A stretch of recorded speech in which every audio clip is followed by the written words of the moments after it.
violência já se tornou um problema crônico no país. Apenas em 2014, o Brasil atingiu a marca de 59.627 homicídios, segundo o Atlas da Violência. Com a crise financeira, os estados que são responsáveis pela segurança estão precisando recorrer à União. O governo federal transformou o Ministério da Justiça em Ministério da Justiça e Segurança. O órgão vai coordenar o Plano Nacional de Segurança Pública e pretende atuar como autoridade nacional para o tema. O deputado Alberto Fraga, do DEM do Distrito Federal, é presidente da Frente Parlamentar de Segurança Pública e analisa esse cenário aqui no Palavra Aberta. Eu sou Daniela André e este é um programa da Rádio Câmara e da TV Câmara. Deputado, bem-vindo ao Palavra Aberta. Muito obrigado, Daniela. Deputado, o senhor acha que o Plano Nacional de Segurança, o Ministério da Justiça sendo transformado em Ministério da Justiça e Segurança, já começa a dar um primeiro passo para melhorar esse quadro? Eu acredito que sim. Eu não entendo a rejeição ou a demora de se criar um ministério, uma pasta tão importante da segurança pública. Você vê com quase 60 mil pessoas sendo assassinadas e não podemos esquecer os outros 54 mil que morrem de acidentes de trânsito.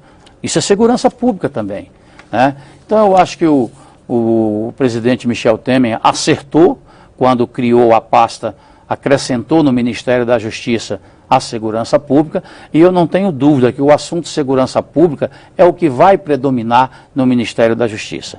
Deputado, agora o Ministério da Justiça já é responsável pelo Polícia Federal, Polícia Rodoviária, tinha a Secretaria de Segurança Pública. Na prática, o que muda o fato de ter se transformado em Ministério da Justiça e da Segurança? Eu tenho medo de ficar uma coisa tipo um Frankenstein, né? Porque quando a gente propôs a criação do Ministério da Segurança Pública, a gente queria que todos os órgãos da segurança pública tivessem uma vinculação direta com esse ministério.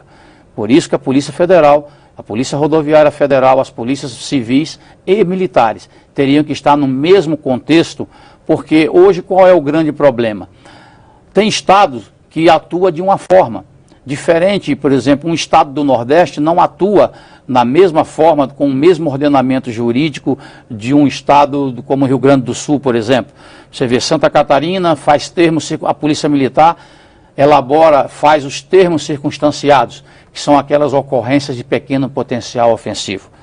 E já em outros estados, como o Distrito Federal, não existe essa possibilidade. Quer dizer, uma norma padrão vai ajudar o desempenho das atividades de segurança pública. Nós temos certeza e convicção que esse ministério não vai tirar nem usurpar a função dos estados, porque a segurança pública é desenvolvida pelos estados. No entanto, a Constituição diz que é dever do Estado, mas é responsabilidade de todos.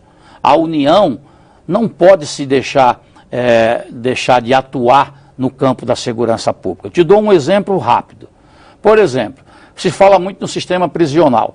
O sistema prisional dos estados está falido, e é verdade, está falido. Se você visitar um presídio federal, você vai ver que é coisa de primeiro mundo. Você vê um presídio federal que tem capacidade para 500 presos, tem 20 presos. Porque eles só colocam lá pessoas que cometeram crimes federais. Aí eu lhe pergunto, o tráfico de drogas não é um crime federal? É. O contrabando não é um crime federal? É. Então, é só a gente colocar que quem cometer, os condenados pelos crimes federais, terão que cumprir pena nos presídios federais. Eu te garanto que de 20% a 30% dos presídios estaduais seriam esvaziados. Fazemos isso de uma forma, vamos dizer assim, cuidadosa, para não fazer o que o governo fica anunciando e alguns governadores anunciam, de colocar pessoas, bandidos soltos nas ruas, e quem paga um preço alto disso é a sociedade. Você veja que a reincidência é tão grande que de cada 10 pessoas que a polícia prende nas ruas cometendo crime, 7 deveriam estar na cadeia e estão nas ruas. Quer dizer, é o Estado que está faltando com o seu dever e a sociedade pagando um preço altíssimo. Deputado, e investimento? O fato de ter um ministério, o senhor acha que pode aumentar o investimento ou são os mesmos recursos que já estavam lá destinados ao Ministério da Justiça? Todo mundo, quando fala num Estado, defende saúde, educação e segurança, correto? Veja que a discriminação com a segurança pública é tão grande que existe verba carimbada para a saúde, existe verba carimbada para a educação e não existe verba carimbada para a segurança pública. Por quê? É diferente? Não são 3 pilares básicos de qualquer sociedade? Então, os governantes ou o governo federal precisa ajudar a resolver essa questão. A segurança pública do estado de Sergipe não pode ser diferente do estado do Espírito Santo. Nós estamos falando de vidas. Esses profissionais trabalham para proteger vidas e para evitar que o crime se instale numa sociedade. Veja o exemplo. A grande realidade agora do Espírito Santo. O povo brasileiro não respeita a polícia. A sociedade critica, a mídia critica, o Poder Judiciário arrebenta com a polícia, o Ministério Público trucida a polícia, os governadores não respeitam as polícias, mas na hora que o caos se instala, quem é que chamam? A polícia. Como é que uma instituição tão necessária para uma sociedade pode ser tão desrespeitada como é no país? Por que o americano respeita a sua polícia? Não precisa ir para os Estados Unidos, não. Vamos aqui na América do Sul. Se você chegar no Chile aqui, a polícia, os carabineiros são altamente respeitados pela sociedade e pelos governantes. Aqui no Brasil, a coisa não funciona. E o que o senhor acha que é a causa disso, deputado? A causa disso é o descaso. É o descaso. Você não pode tratar um profissional que dedica a sua vida em prol das vidas que ele nem conhece, ao defender uma sociedade. Esse homem não tem o direito de fazer greve. Esse profissional não pode reclamar não tem hora extra, não ganha hora extra, não pode fazer greve, não tem direito à sindicalização. Por que é que o governante, então, não, sabendo disso, não lhe oferece as condições ideais de trabalho? Todo trabalhador, quando anuncia uma greve, toda a categoria, os governantes ouvem e respeitam. A Polícia Militar, ao longo dos anos, em virtude de um regime disciplinar rígido, os governadores extrapolam. Você veja que o do Espírito Santo não quer nem conversar. Quem fez o movimento paredista lá no Espírito Santo não foram os policiais, são as famílias dos policiais. Você veja que o sonho de qualquer policial é ser comandante-geral daquela polícia militar, de uma polícia militar.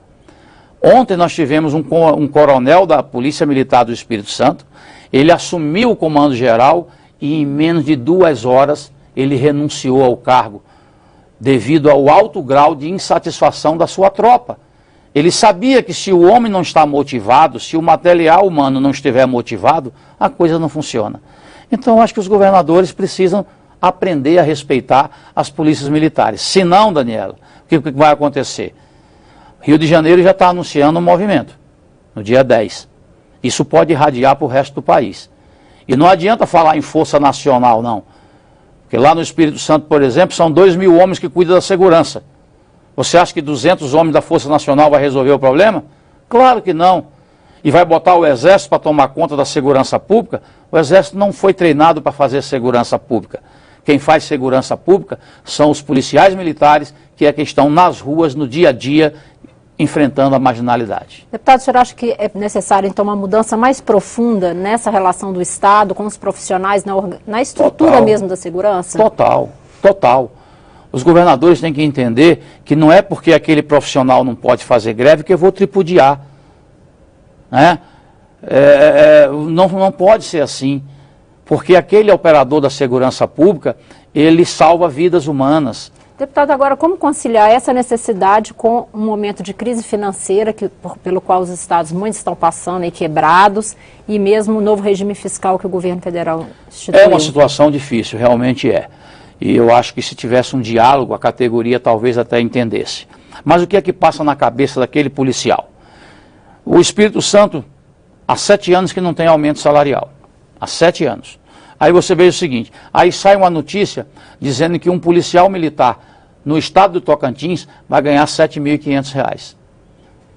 Essas diferenças, por que é que nós defendemos a votação da PEC 300? Lembra? Que foi aprovado no primeiro turno por unanimidade, os governadores não aceitaram. Nós estamos falando de um salário, um piso mínimo. Então, um policial militar no Brasil não pode ganhar menos de R$3.000. É um piso mínimo. O que você não pode é você ter, num estado como o Espírito Santo, um soldado ganhando R$2.000, R$2.200 e um outro lá em Tocantins ganhando R$7.500. Um do Rio de Janeiro ganhando R$2.000 e pouco, R$3.000. Todo santo dia um policial é assassinado e ninguém se comove com essa situação.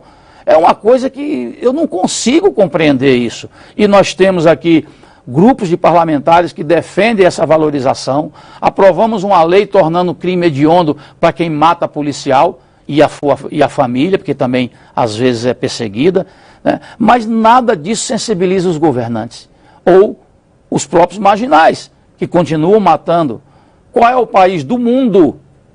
Eu não vou dizer nem que chegue perto, que se assemelhe a você ter quase 2 policiais assassinados por dia. Gente, isso é escandaloso. Você não pode continuar com um país querendo que a sua segurança pública melhore, quando você tem um bandido hoje que cometeu um crime grave, um crime hediondo, em menos de 6 anos ele está na rua. Isso é enxugar gelo. E a polícia está se cansando disso. Aquele velho jargão que a polícia prende, a justiça solta, a polícia prende, a justiça solta. Como é que pode um policial que arrisca a vida, prende o cara, leva para a delegacia, antes do policial acabar a ocorrência, o vagabundo já está na rua? Deputado, nosso tempo está no final. Eu espero que o senhor retorne para a gente falar sobre o andamento dessas ações de segurança. Agradeço a oportunidade. Muito obrigado. Eu sou Daniela André e este é o Palavra Aberta. Conversei hoje com o deputado Alberto Fraga, do DEM do Distrito Federal, sobre segurança pública. Obrigada a você que nos acompanhou pela Rádio Câmara e pela TV Câmara. Você encontra esta e outras edições do Palavra Aberta em nosso site câmara.leg.br/palavra aberta. Até mais.